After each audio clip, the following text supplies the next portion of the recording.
Wilbur's food is your food. Therefore, Wilbur's destiny and your destiny are closely linked.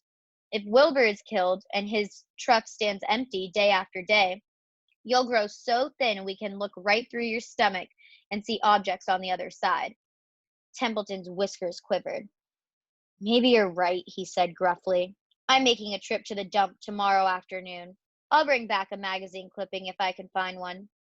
Thanks, said Charlotte. The meeting is now adjourned. I have a busy evening ahead of me. I've got to tear my web apart and write terrific. Wilbur blushed. But I'm not terrific, Charlotte. I'm just about average for a pig. You're terrific as far as I'm concerned, replied Charlotte sweetly, and that's what counts. You're my best friend, and I think you're sensational. Now stop arguing and go get some sleep. Okay, so that was chapter 12. Chapter 13 we'll do tomorrow. Let me stop sharing. And what we're going to do for chapter 12. So first, there is a quiz on chapters 11 and 12. So make sure you take that on Google Classroom. And keep thinking about what changes are taking place in the barn after Charlotte writes some pig in her web. How is the barn changing after Charlotte starts writing words in her web? And what are some character traits to describe Wilbur? Using the letters in his name, come up with words that you would use to describe him that Charlotte might be able to use in her web.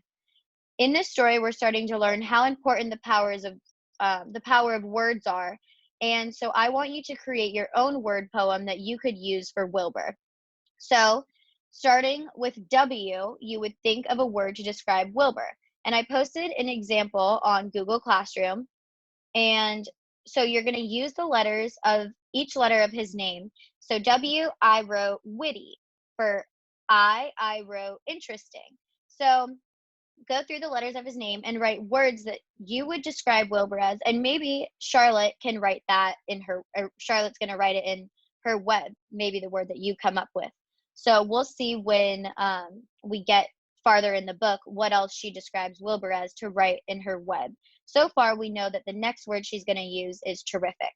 And we can see that the power of words are really, really strong in this story because just the words some pig are saving Wilbur's life. So we're going to focus on what other words are going to be used to help save Wilbur and what words we can come up with on our own that might show up in the book too. So make sure you take the chapter 11 and 12 quiz first and then come up with your word poem of words to describe Wilbur using the letters in his name, W-I-L-B-U-R.